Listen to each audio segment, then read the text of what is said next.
Morning మ్యాగజైన్కి స్వాగతం. ప్రముఖ దినపత్రికలో వస్తున్న వార్తల వెనకాల జరుగుతున్న పరిణామాలు చూద్దాం. ఈనాడు చూస్తే పెట్రోలియం రిఫైనరీపై ముందడుగు కార్యరూపం దాల్చితే రాష్ట్రానికి 60,000 కోట్లకు పైగా పెట్టుబడులు. అమరావతికి బీపీసీఎల్ బృందం సీఎం చంద్రబాబుతో చర్చించిన సంస్థ సీఎండీ కృష్ణకుమార్ అక్టోబర్ నాటికి సమగ్ర ప్రణాళికతో వస్తామని హామీ. ఆంధ్రప్రదేశ్లో భారత్ పెట్రోలియం రిఫైనరీ ఏర్పాటు దిశగా మరో అడుగుపడింది. ముఖ్యమంత్రి చంద్రబాబు తన ఢిల్లీ పర్యటనలో భాగంగా కేంద్ర పెట్రోలియం శాఖ మంత్రి హర్దీప్ సింగ్ పూరిని కలిసి ఈ ప్రాజెక్టుపై చర్చించి వారం కూడా గడవకముందే బీపీసీఎల్ అధికారుల బృందం రాష్ట్రానికి వచ్చింది. 60,000 కోట్ల నుంచి 70,000 కోట్లతో ఏర్పాటు చేసే ప్రాజెక్టుపై విస్తృతంగా చర్చించింది. అక్టోబర్ నాటికి నివేదికతో వస్తామని వివరించింది. బీపీసీఎల్ చైర్మన్ ఎండీ కృష్ణకుమార్ ఆధ్వర్యంలోని బృందం బుధవారం వెలగపూడి సచివాలయంలో ముఖ్యమంత్రి చంద్రబాబును కలిసి రిఫైనరీ ఏర్పాటుపై విస్తృతంగా చర్చించింది అన్నటువంటి వార్తని హైలైట్ చేశారు. ఇది చాలా మంచిది, రాష్ట్రానికి సంబంధించి అతిపెద్ద ముందడుగు అవుతుంది. ఇకపోతే రాష్ట్రానికి విన్ ఫాస్ట్ అంటూ విద్యుత్ వాహన తయారీ ప్లాంట్ ఏర్పాటుకు ఆసక్తి. 4,000 కోట్ల పెట్టుబడికి అవకాశం. సీఎం చంద్రబాబుతో భేటీ.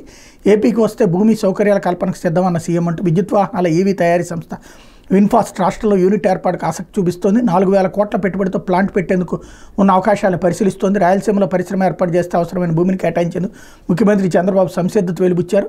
వియత్నాంకు చెందిన ఈ సంస్థకు విద్యుత్ వాహనాల తయారీలో ప్రపంచంలోని మంచి పేరుంది. తెలుగుదేశం పార్టీ ప్రభుత్వ హయాంలోని అంతర్జాతీయంగా పేరున్న కియా సంస్థ రాష్ట్రంలోకి అడుగుపెట్టింది.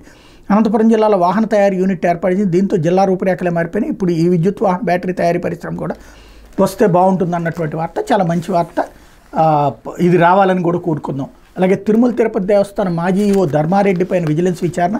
సమాచార పౌర సంబంధాల శాఖ మాజీ కమిషనర్ విజయకుమార్ రెడ్డి పైన ఆదేశించిన రాష్ట్ర ప్రభుత్వం శ్రీవాణి టిక్కెట్లు సహా అన్నింటా అవినీతికి పాల్పడ్డారని ధర్మారెడ్డిపై ఫిర్యాదులంటూ వైకాపాతో అంటకాగే ఆ పార్టీ ప్రయోజనాల కోసం అధికారిక హోదాను దుర్వినియోగం చేశారని ఆరోపణలు ఎదుర్కొంటూ తిరుమల తిరుపతి దేవస్థానం మాజీ ఈవో ధర్మారెడ్డి, సమాచార పౌర సంబంధాల శాఖ మాజీ కమిషనర్ తుమ్మా విజయకుమార్ రెడ్డిల మీద విజిలెన్స్ అండ్ ఎన్ఫోర్స్మెంట్ విచారణకు రాష్ట్ర ప్రభుత్వం ఆదేశించింది. ఇద్దరు అధికారులు పెద్ద ఎత్తున అవినీతికి పాల్పడ్డారన్న ఫిర్యాదులపై సమగ్ర విచారణ చేపట్టాలని పేర్కొంది. వీరి అవినీతికి సహకరించిన ఇతర ఉద్యోగులను విచారణ పరిధిలోకి తీసుకురావాలని నిర్దేశించింది. తిరుమల తిరుపతి దేవస్థానం అదనపు ఈవోగా, ఆ తర్వాత పూర్తిస్థాయి ఇన్ఛార్జ్ ఈవోగా పనిచేసిన ధర్మారెడ్డి అత్యంత వివాదాస్పద అధికారి. శ్రీవాణి ట్రస్ట్ టిక్కెట్ల వ్యవహారంలో అక్రమాలకు పాల్పడ్డారనే ఫిర్యాదులు ఆయనపై ఉన్నాయి. శ్రీవారి దర్శనానికి వచ్చే పారిశ్రామికవేత్తలు, వ్యాపారవేత్తలతో ఏర్పడ్డ పరిచయాలను దుర్వినియోగం చేసి వైకాపా కోసం విరాళాలు సేకరించారనే విమర్శలు ఉన్నాయి. తిరుమల గెస్ట్ హౌస్లకు భూముల కేటాయింపులు, సుప్రీంకోర్టు మార్గదర్శకాలు పాటించకుండా అక్రమాలకు పాల్పడ్డారని ఫిర్యాదులు ఉన్నాయి. శ్రీవారి అన్నప్రసాదాల లడ్డూలు తయారీ, ముడి సరుకులు కొనుగోళ్ల అక్రమాలకు పాల్పడ్డారని, శ్రీవారి నగదు బంగారు డిపాజిట్లు వారికి అనుకూలమైన బ్యాంకుల్లో పెట్టారన్న విమర్శలు ఉన్నాయన్నటువంటి వార్తని హైలైట్ చేశారు. దీనికి సంబంధించి రిపోర్టు స్పష్టత వస్తే అసలు ఏం జరిగింది అన్నటువంటి తెలుస్తుంది. ఇకపోతే ప్రధాన డ్యామ్ ప్రాంతంలో సీపేజీ ఎత్తిపోయాల్సిందే. కొంత గ్రావిటీ ద్వారా పంపాలి, మిగిలింది ఎత్తిపోయాలి. అందుకు తగ్గ కార్యాచరణ రూపొందించుకోవాలి. డయాఫ్రమ్ వాల్పై నిర్ణయం తుది నివేదికలోనే. పోలవరంపై విదేశీ నిపుణుల బృందం ప్రాథమిక నివేదిక సమర్పణ. పోలవరం ప్రాజెక్టులో ప్రధాన డ్యామ్ ప్రాంతంలో ఉన్న సీపేజీని పూర్తిగా నిరోధించడం అసాధ్యమని విదేశీ నిపుణుల బృందం తేల్చి చెప్పింది. ప్రధాన డ్యామ్ ప్రాంతంలో పనులు చేసుకోవాలంటే ఆ నీటిని కొంత గ్రావిటీ ద్వారా బయటకు పంపాలని పేర్కొంది. మిగిలిన నీటిని పంపుల ద్వారా ఎత్తిపోయాలని, ఎత్తిపోయడమే మార్గం అని తేల్చి చెప్పింది. ప్రధాన డ్యామ్ ప్రాంతంలో పనులు చేసుకోవాలంటే +17 మీటర్ల కన్నా దిగువకు మాత్రమే సీపేజీ నీటిని అనుమతించాలని, అంతకు పైన ఉన్న నీటిని అంతా బయటకు పంపాల్సిందే అని స్పష్టం చేసింది. విదేశీ నిపుణుల బృందం ప్రాథమిక నివేదికను సమర్పించింది. ఇందులో కొన్ని సాంకేతిక అంశాలపై స్పష్టత ఇచ్చింది. డయాఫ్రమ్ వాల్ గురించి ఇంకా ఎలాంటి అభిప్రాయం వెల్లడించలేదు. తుది నివేదికలోని అంశంపై తమ అభిప్రాయం వెల్లడిస్తామని విదేశీ నిపుణుల ప్యానల్ పేర్కొంది.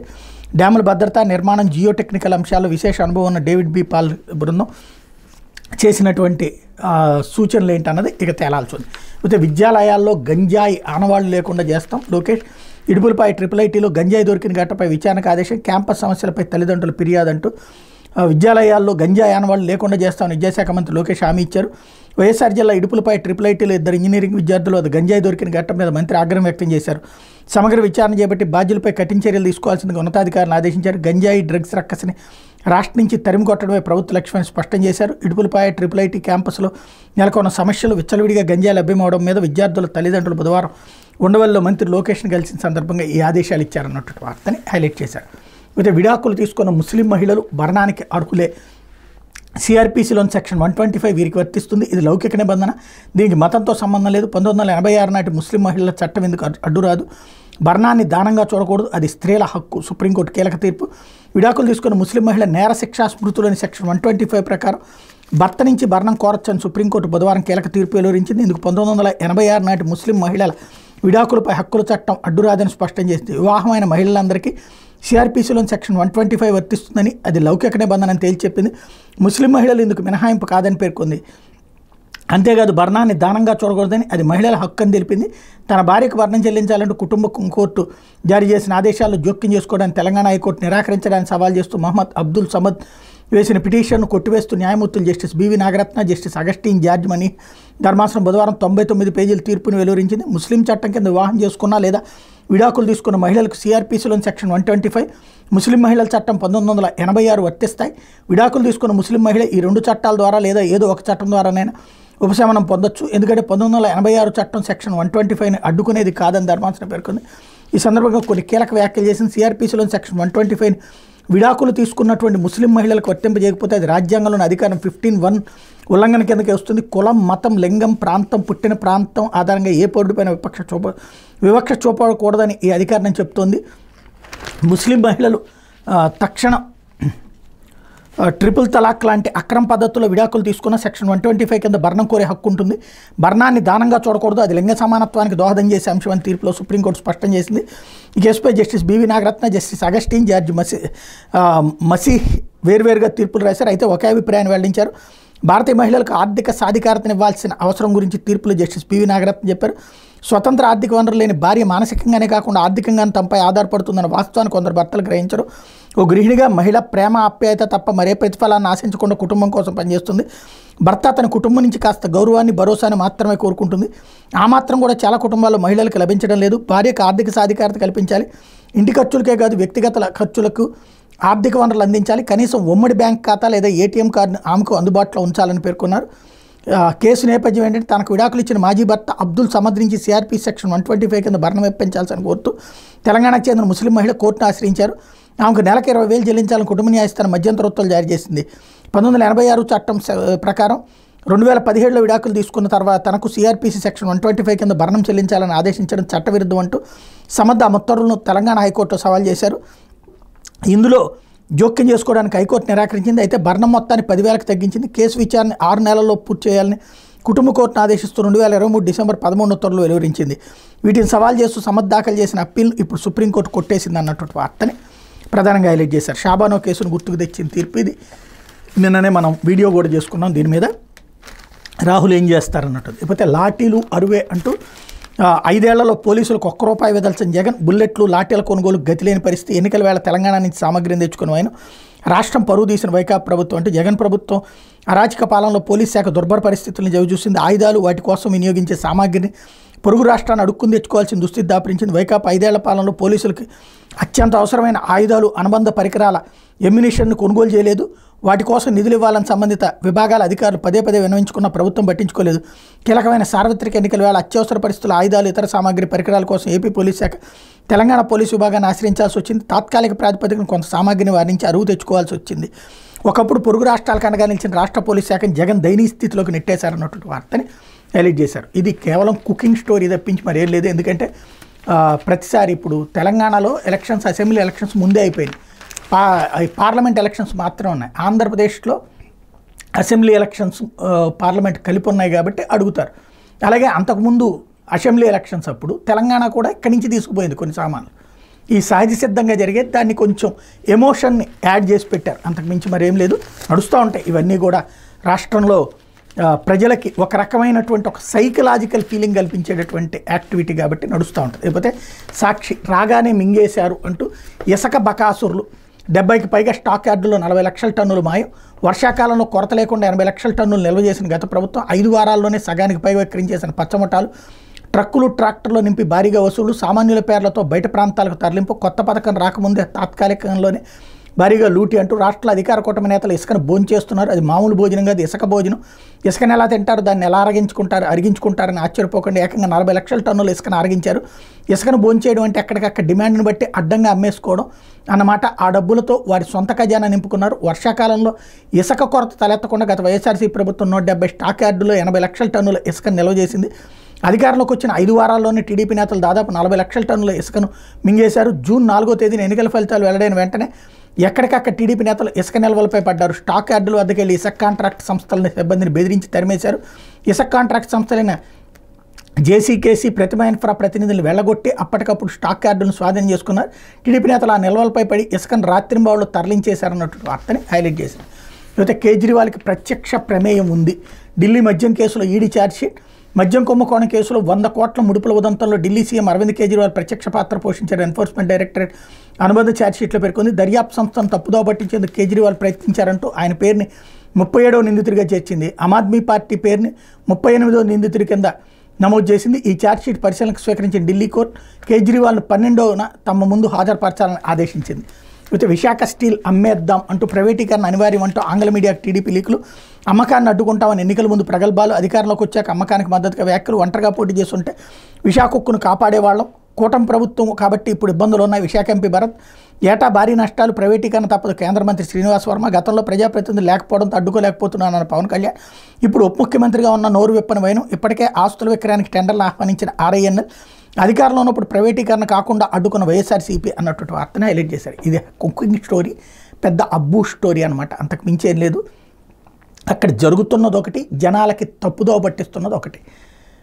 స్టీల్ ప్లాంట్ని ఎవడు అమ్మే ఇట్లా స్టీల్ ప్లాంట్కి సంబంధించినటువంటి కొన్ని ప్రాపర్టీస్ని అమ్మి ఆ డబ్బులు తీసుకొచ్చి అక్కడ ఏదైతే నష్టం కొంత పోడుతున్నాం, ఎందుకంటే అప్పు మీద వడ్డీ అక్కడ తలకు మించిన భారం అవుతున్నది కాబట్టి అసలే నష్టాల్లో ఉన్నటువంటి దాని మీదన మూలిగే నక్క మీద తాటిపండు పడ్డ చందంగా భారం అవుతున్నది కాబట్టి అది తీర్చడం కోసం అని చెప్పి పెట్టుకొచ్చారు. దాన్ని ఆల్రెడీ కోర్టులో నడుస్తుంది. అది కోర్టు ఆర్డర్ చేయాలి అంతే. దాన్ని ఏదో రాష్ట్ర ప్రభుత్వం అంగీకరించేది ఏంది? రాష్ట్ర ప్రభుత్వానికి ఏంటి సంబంధం అసలు?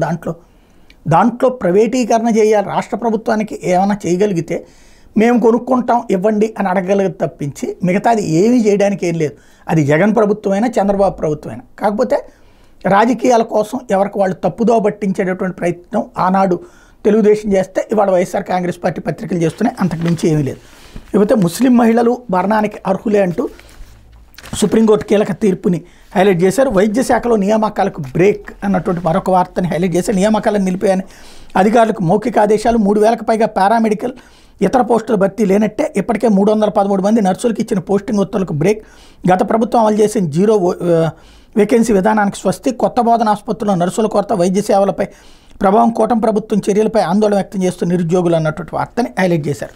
ఇకపోతే డెక్కన్ క్రానికల్ కార్యాలయంపై టీడీపీ దాడి, రాళ్ల వర్షం కురిపించిన తెలుగు మహిళలు, కార్యాలయం బోర్డుకు నిప్పంటించిన టీఎన్ఎస్ఎఫ్ నాయకులు, అద్దాలు పూలకుండీలు ధ్వంసం, స్టీల్ ప్లాంట్ ప్రైవేటీకరణపై కూటమి యూటర్న్ కథనం మీద ఆగ్రహం, తీవ్రంగా ఖండించిన మాజీ సీఎం వైఎస్ జగన్, దాడి అప్రజాస్వామికమైన సిపిఐ సిపిఎం అంటూ ఇది ఈ సంప్రదాయం ఒక దుర్మార్గపు స్థితికి వెళ్ళింది. మొన్న ఎలక్షన్స్ అప్పుడు కొన్ని చోట్ల ఈనాడు, ఆంధ్రజ్యోతిని వైఎస్ఆర్ కాంగ్రెస్ పార్టీ బ్యాన్ చేసింది. తెలుగుదేశం వాళ్ళు సాక్షిని బ్యాన్ చేశారు. అయితే ఆంధ్రజ్యోతి, ఈనాడు వాళ్ళు మాత్రం ఆ ప్రోగ్రాములకు వెళ్ళటం, అక్కడ దాడి చేసినటువంటి సంఘటనలు ఉన్నాయి. అదే ఒక దుర్మార్గం. నేను ఆ రోజును కూడా ప్రస్తావించాను. రిపోర్టర్లకు ఏం సంబంధం, ఇంకోటి వాళ్ళ మీద దాడి ఎందుకు అన్నాడు. అదే సందర్భంలో వాళ్ళు మా మీద నెగిటివ్ ప్రచారం చేస్తున్నారు అన్నాడు. ప్రచారం చేస్తే చట్టపరంగా చర్యలు తీసుకోవాలి కానీ కొట్టేటటువంటి అధికారం ఎవరు ఇచ్చారన్నట్టు. ఇంకోటి బ్యాన్ పెడితే అక్కడికి ఎందుకు పోవాలి అన్నటువంటి కాన్సెప్ట్ నడిచింది చర్చ. ఇప్పుడు రివర్స్, చివరికి ఏకంగా సంస్థ కార్యాలయం మీద, పత్రికా సంస్థ కార్యాలయం మీద దాడి చేశారు. ఈ సంస్కృతి ఇప్పుడు ఆరంభమైతే వాట్ నెక్స్ట్ ఏమవుతుంది? ఇప్పుడు గతంలో ఈనాడు, ఆంధ్రజ్యోతి కార్యాలయాల మీద దాడి ఎవరు చేయలేదు కదా వైఎస్ఆర్ కాంగ్రెస్ పార్టీ వాళ్ళు.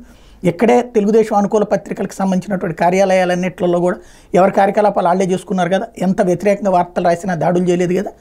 ఇప్పుడు ఇది జరిగితే రేపు పొద్దున ప్రభుత్వం ఎల్లవేళల అధికారంలో ఉండదు కదా. రేపు పొద్దున మళ్ళీ ఇటుపక్కకి జరిగితే పత్రికలకి ఇక స్వేచ్ఛ ఎక్కడ ఉంటుంది?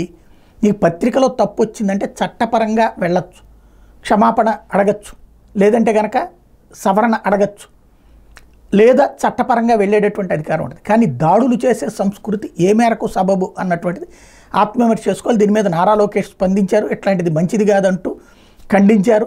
బట్ ఇక్కడ జరగాల్సింది జరిగిపోయింది, ఒక తేడా జరిగిపోయింది. దీని పర్యవసానం భవిష్యత్తులో ఆంధ్రప్రదేశ్లో మీడియా సంస్థల భద్రతకి ప్రమాదంగా మారుతున్నటువంటి పరిస్థితి. ఇకపోతే ఈవీలపై రోడ్ ట్యాక్స్ బాధుడు, ఇప్పటి వరకు వాటికి ఆ పన్ను నుంచి మినహాయింపు, ఈ నెల 7తో ముగిసిన జీవో కాలపరిమితి, రవాణా శాఖ తదుపరి ఆదేశాలు ఇవ్వని టీడీపీ సర్కార్. దీంతో కొత్తగా వీటిని కొనుగోలు చేస్తే 12% పన్నుపోటు, కాలుష్యాన్ని నివారించేందుకు వీటిని ప్రోత్సహించిన వైఎస్ జగన్ ప్రభుత్వం అన్నటువంటి వార్తని హైలైట్ చేశారు. ఎలక్ట్రిక్ వెహికల్స్ మీదన రోడ్డు ట్యాక్స్ బాధుడు వేస్తున్నారు. ఇంతకుముందు జగన్ అయితే తీసేశారు. ఇదైతే నాకు ఉన్న అవగాహన మేరకు పచ్చి అబద్ధం. అంటే వీళ్ళు వేస్తూ ఉండొచ్చు. జగన్ సర్కార్ హయాంలో కూడా ఎలక్ట్రిక్ వెహికల్స్కి సంబంధించి ట్యాక్స్ వసూలు చేశారు, రోడ్ ట్యాక్స్. ఖచ్చితంగా అక్కడ ఎవడో కూడా మరి ఆ జీవో నోట్లో పెట్టుకున్నారో లేకపోతే ఎక్కడ పెట్టుకున్నారో తెలియదు, మడిచి ఎక్కడ పెట్టుకున్నారో తెలియదు, కానీ జీవో అయితే ఏది అమలు కాలేదు. ఎలక్ట్రిక్ వెహికల్స్ కొందామని చెప్పి అప్పుడు వెళ్తే షాప్కి ఈ రోడ్ ట్యాక్స్ ఉందన్నారు. తెలంగాణలో రోడ్ ట్యాక్స్ లేదు. అప్పుడు రోడ్ ట్యాక్స్ అక్కడ లేకుండా చాలామంది అక్కడికి వెళ్ళి కొనుక్కున్నారు మన వాళ్ళు. ఇక్కడ ఎలక్ట్రిక్ వెహికల్స్కి వచ్చేటప్పుడు రోడ్ ట్యాక్స్ వేశారు. మేబీ 2 వీలర్స్కి ఏమన్నా వేశారేమో, ఎగ్జామ్షన్ ఇచ్చారేమో. 4 వీలర్లకి అయితే రోడ్ ట్యాక్స్ అప్పుడు కూడా నడిచింది. 2 వీలర్ల సంగతి అయితే నాకు ఐడియా లేదు. ఓవరాల్గా ఎలక్ట్రిక్ వెహికల్స్కి సంబంధించినటువంటి దాంట్లో ఇప్పుడు తీసేస్తున్నారు, రోడ్ ట్యాక్స్ వేస్తున్నారు అన్నటువంటి కోణాన్ని హైలైట్ చేశారు. మేబీ 2 వీలర్కి 2 వీలర్కి ఇచ్చి ఉన్నారేమో. 4 వీలర్కి మాత్రం జగన్ టైంలో కూడా రోడ్ ట్యాక్స్ వేసినటువంటి మాట వాస్తవం. లేకపోతే ప్రైవేట్ వర్సిటీల్లో పేదింటి ప్రతిభావంతుల కోట అంటూ వైఎస్ జగన్ ప్రభుత్వం తెచ్చిన విప్లవాత్మక సంస్కరణల ఫలితం ఎట్టకేలకు ఫీజులు ఖరారు చేసిన ప్రస్తుత ప్రభుత్వం ఉన్నత విద్యలో గత ప్రభుత్వం తీసుకొచ్చిన విప్లవాత్మక సంస్కరణలతో పేదింటి విద్యార్థులకు నాణ్యమైన విద్య లభిస్తోంది. ఇంజనీరింగ్ బి ఫార్మసీ కోర్సుల్లో ప్రవేశాలకు నిర్వహించే AP engineering agriculture pharmacy common entrance test EAP CET ర్యాంకులతో కన్వీనర్ కోటాలో రాష్ట్రంలో 9 ప్రైవేట్ యూనివర్సిటీల్లోనూ చేరే అవకాశాన్ని జగన్ ప్రభుత్వం కల్పించిన సంగతి తెలిసింది. ఇలా ప్రవేశాలు పొందిన వాళ్ళకి ప్రభుత్వమే ఫీజులు కూడా చెల్లించింది. వైఎస్ జగన్ దార్శనికత్వం గత 2 ఏళ్లలో ఏకంగా 6,961 మంది పేదింటి పిల్లలు ప్రైవేట్ యూనివర్సిటీలో ఇంజనీరింగ్ కోర్సులో సీట్లు పొందారు. దీంతో ఎస్సీ, ఎస్టీ, బీసీ, మైనార్టీ విద్యార్థులు నాణ్యమైన ఇంజనీరింగ్ విద్యను అభ్యసించారు. ఇప్పుడు కూటమి ప్రభుత్వం కూడా వైఎస్ జగన్ బాటలో నడుస్తుంది. పేదింటి ప్రతిభావంతులు ప్రైవేట్ వర్సిటీల్లో చేరడానికి వీలుగా వాటికి బుధవారం ఫీజులు ఖరారు చేసింది. ఏపీ సెట్ 2024 ర్యాంకులు పొందిన వారు కన్వీనర్ కోటాలో ఈ 9 ప్రైవేట్ యూనివర్సిటీల్లో చేరడానికి వీలుగా కౌన్సిలింగ్లో వెబ్ ఆప్షన్లకు అధికారులు అవకాశం ఇచ్చారు. దీంతో 24-25 విద్యా సంవత్సరంలో విద్యార్థులకు 7,950 సీట్లు అందుబాటులోకి వచ్చాయి అన్నటువంటి వార్తని హైలైట్ చేశారు. నిన్ననే చెప్పుకున్నాం, ప్రైవేట్ యూనివర్సిటీలు కావాలని గేమ్ నడుస్తున్నాయి అన్నటువంటిది. ఇప్పుడు ప్రభుత్వం సీరియస్గా స్పందించినట్టుంది. వెంటనే ఈ అంశానికి సంబంధించినటువంటి సెటరేట్ చేస్తుండడం అన్నటువంటిది మంచి పరిణామం.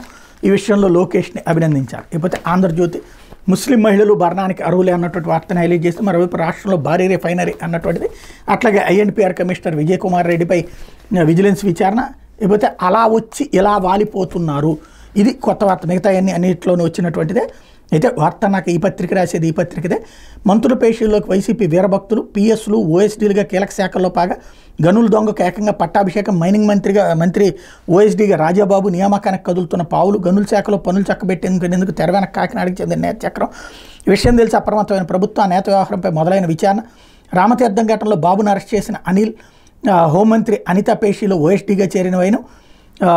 జగన్ భక్తుడిగా ఉద్యోగ సంఘం నడిపిన వెంకటరామిరెడ్డి, ఆయన అనుచరుల్లో కొందరికి ఛాన్స్ ఇచ్చిన మంత్రులు. అదే బాటలో గొట్టిపాటి రవి, నిమ్మల రామానాయుడు, ఉలిక్కిపడ్డ సర్కారు, వారందరిపైన ఇంటెలిజెన్స్ నివేదిక ఆదేశం. అయితే ఆ నివేదికను ప్రభావితం చేస్తున్న కొందరు గనులు అంటూ అప్పుడోళ్ళందరినీ పూర్తిగా దూరం పెట్టండి అన్నటువంటిది ఆంధ్రజ్యోతి చెప్తున్నటువంటిది. ఇక్కడ ఎవడున్నా, నేను ఇంతకుముందు కూడా చెప్పా, ప్రభుత్వ ఉద్యోగులు ఎవరు అధికారంలో ఉంటే వాళ్ళకి పనిచేసి పెడతారు. ఇప్పుడు తెలుగుదేశం పార్టీ హయాంలో ఉన్నటువంటి వాళ్ళందరినీ రేపు పొద్దున వైఎస్ఆర్ కాంగ్రెస్ పార్టీ పక్కన పెట్టాలని చెప్పడం అంతకు మించేం లేదు.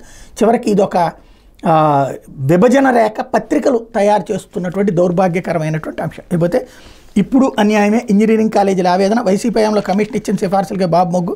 కనిష్ట ఫీజు 40,000కే సిఫార్సు. కొన్ని కాలేజీలకు 1,00,000కు పైగా. గతంలోనే తప్పుబట్టిన కళాశాలలో హైకోర్టుకు వెళ్లిన యాజమాన్యాలు. జగనానుకూల కాలేజీలకు ఎక్కువ ఫీజులు సిఫార్సు చేశారన్న ఆరోపణ. దీన్ని బాబు కూడా సరిదిద్దలేదని, ఇలా అయితే ఇబ్బంది లేనని వెల్లడి. విచారణ కోరుతూ నారా లోకేష్కి లేఖ అన్నటువంటి వార్తను రాశారు. ఇక్కడే విచిత్రమైనటువంటిది ఉంటుంది. ఏ పేపర్ అయినా, ఏ ఛానల్ అయినా సరే సాధారణంగా ఫీజులు తగ్గించండి అని రాస్తారు. ఫీజులు పెంచట్లేదని వార్త రాయడం, దానికి వైసీపీని ముద్రేసేసి ఒక తప్పుని ఒప్పు చేసేటటువంటి ప్రయత్నం అన్నటువంటిది ఇక్కడ జరుగుతున్నటువంటి వ్యవహారం. ఇకపోతే బాధితుడికే బెదిరింపులు అంటూ తిరుపతి ఆర్డీఓ నిర్వాహకం. ఫిర్యాదు వెనక్కి తీసుకోవాలని ఒత్తిడి. బాధితుడింటికి తహసీల్దార్ గతంలో వెనకేసుకొచ్చింది చేసి ఆర్డీఓపై అవినీతి ఆరోపణలు, సర్కారు చర్యలు తీసుకోవడంతో రెచ్చిపోతున్న అధికారి అన్నటువంటి వార్తని హైలైట్ చేశారు. లేకపోతే లక్ష్మీపార్వతికి ఏయూలో ప్రొఫెసర్షిప్.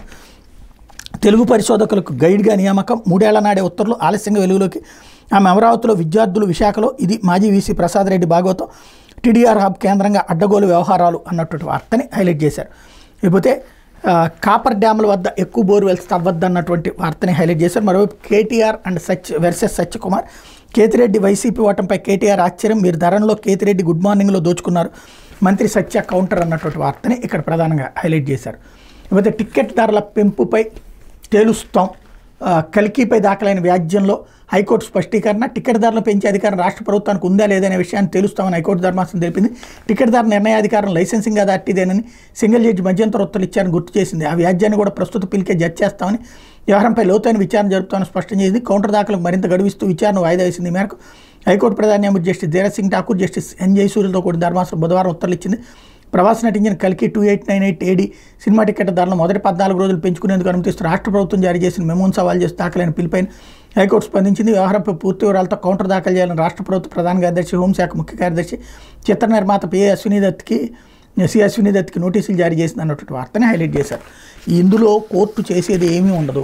ఏమంది, ఇంతకుముందు కూడా కోర్టు తీర్పు ఏమి ఇచ్చింది, కలెక్టర్లకి అధికారం అంది. కలెక్టర్లు ఎవరు మాట వింటారు? రాష్ట్ర ప్రభుత్వం మాట వింటారు. ఇంతకుముందు జగన్ హయాంలో జరిగింది. దీంట్లో రాష్ట్ర ప్రభుత్వం తరపున కాకుండా ఇప్పుడు కలెక్టర్ల నుంచి ఇస్తారు. చెప్పాల్సింది నిజంగా కోర్టు ఏదన్నా న్యాయం చేయాలనుకుంటే, లేదా పిటిషన్ వేసేవాళ్ళు ఏదైనా న్యాయం చేయాలనుకుంటే, ఇదిగో ఇంతకు మించి పెంచకూడదు అన్నటువంటి ఒక ఆర్డర్ వేయాలి. అలా కాకుండా ఉన్నప్పుడు ఎవరి దోవన వాళ్ళదే నడుస్తూ ఉంటుంది.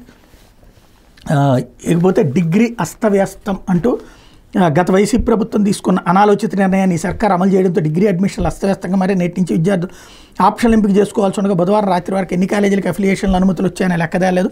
మరియు కీలకమైనటువంటి BCA, BBA కోర్సులకు ప్రత్యేక కౌన్సిలింగ్ నిర్వహించాలని ప్రభుత్వం భావిస్తుంది. అదే జరిగితే అడ్మిషన్లు ఇంకా గందరగోళంగా తయారయ్యే అవకాశం ఉంది. గతంలో ఎప్పుడూ కొన్ని కోర్సులకు విడిగా కౌన్సిలింగ్ నిర్వహించలేదు. అయితే డిగ్రీలో అడ్మిషన్లు పెంచుతామనే ప్రకటనతో గత వైసీపీ ప్రభుత్వం తీసుకున్న నిర్ణయం కారణంగా ఈ గందరగోళం ఏర్పడింది. దాన్ని సమీక్షించి పొరపాటు సరిదిద్దాల్సి ఉండగా ఈ ప్రభుత్వం అవే నిర్ణయాలు కొనసాగిస్తుంది. రాష్ట్ర వ్యాప్తంగా ప్రభుత్వ, ప్రైవేట్ డిగ్రీ కాలేజీలో 3.5 లక్షల సీట్లు అందుబాటులోనే. కానీ వైసీపీ ప్రభుత్వంలో అడ్మిషన్ల సంఖ్య దారుణంగా పడిపోయింది. అంతకుముందు 2 లక్షలకు పైగా ఉన్న అడ్మిషన్లను 1.5 లక్షలకు తీసుకొచ్చింది. గత ఏడాది 1.7 లక్షల వరకు విద్యార్థులు డిగ్రీ కోర్సులు అడ్మిషన్లు పొందారు. డిగ్రీ అడ్మిషన్లు పడిపోవడంతో ఏడాది ఇంజనీరింగ్తో సమాంతరంగా డిగ్రీ కౌన్సిలింగ్ చేపట్టాలని వైసీపీ ప్రభుత్వం నిర్ణయించింది. డిగ్రీ అడ్మిషన్లు ముందుగానే జరిగితే ఇంజనీరింగ్కి వెళ్ళే వారు డిగ్రీలో చేరతారని భావించింది. ప్రభుత్వం మారాక తగిన సమయం లేక కుటుంబ సర్కార్ కూడా దాన్నే కొనసాగిస్తుంది. అయితే కౌన్సిలింగ్ను ముందుకు జరపడం, అఫిలియేషన్లు, అనుమతులు లెక్క తేలకపోవడంతో అసలు దరఖాస్తుల సంఖ్య భారీగా పడిపోయింది. ఏటా తొలి విడత కౌన్సిలింగ్కి 1.8 లక్షల మంది దరఖాస్తు చేసుకుంటే బుధవారం రాత్రికి వరకు 1,11,433 మందే దరఖాస్తు చేసుకున్నారన్నటువంటి వార్తని హైలైట్ చేసింది. ఇక్కడ ఇప్పటికీ కూడా వాస్తవాలని కాకుండా దాంట్లో అడ్డకోలు వక్రీకరణతోనే రాస్తుంది. జ్యోతికి వచ్చినటువంటి సమస్య అదే. అక్కడ పిల్లలు, తల్లిదండ్రులు వాళ్ళ పిల్లల్ని బీటెక్కు, MBBSలకు పంపిద్దాం అనుకుంటున్నారు, కానీ మామూలు డిగ్రీ కోర్సులకు వద్దు అంటున్నారు. కాబట్టి అడ్మిషన్లు పడిపోయినాయి. అది జగన్ వల్ల పడిపోయిందని ఇంతకాలం రాశారు. ఇప్పుడు అంతకంటే పడిపోయినాయి అంటే అప్పుడు ప్రభుత్వ నిర్వాహకం వల్ల ఇప్పుడు పడిపోయింది, లేకపోతే అందులో సెట్ చేయలేకపోవడం వల్ల. BAనో, BComనో, BScనో పూర్తి చేస్తే ఉద్యోగం ఏముంది? అది కాదు అసలు సమస్య. దానికి సంబంధించి చేతనైతే ఒక పత్రికగా ఓ స్పష్టత తీసుకురావాలి, పబ్లిక్లోకి అవేర్నెస్ తీసుకురావాలి, ప్రభుత్వాల్లోకి అవేర్నెస్ తీసుకురావాలి, వాళ్ళకు కూడా ఉద్యోగాలు ఉండాలన్నటువంటి కోణంలోకి తీసుకురావాలి. అది వదిలేసేసి దీంట్లో రాజకీయాలు మిళితం చేసేస్తూ వార్తలు రాసి, వార్త నిజం కానీ ప్రజెంట్ చేసే తీరులో వక్రీకరణ. ఇప్పుడు ఏంటంటే జగన్ టైంలో కంటే తక్కువ మందే ఇప్పుడు డిగ్రీకి అప్లై చేసుకున్నారు. అది అసలు సంగతి. దాన్ని అట్లా రాస్తే మళ్ళీ ఎవరు ఫీల్ అవుతారోనని చెప్పేసి ఇలా వక్రీకరించి రాయడం. వాస్తవం ఏంటంటే డిగ్రీ చదవడానికి పిల్లలు ఇంట్రెస్ట్ చూపెట్టట్లేదు. కేవలం పేద పిల్లలు మాత్రమే ఇంట్రెస్ట్ చూపెడుతున్నారు. అది కూడా ఏంటంటే ఇంజనీరింగ్కి, MBBSలకి వల్ల కాదు ఆ ఫీజులు అవన్నీ అని చెప్పి. అది అసలు లాజిక్. అది మిస్ అయితే మనం ఏం చేయలేం. ఇది దినపత్రికలో వచ్చిన వార్తలు వెనకాల జరుగుతున్న పరిణామాలు.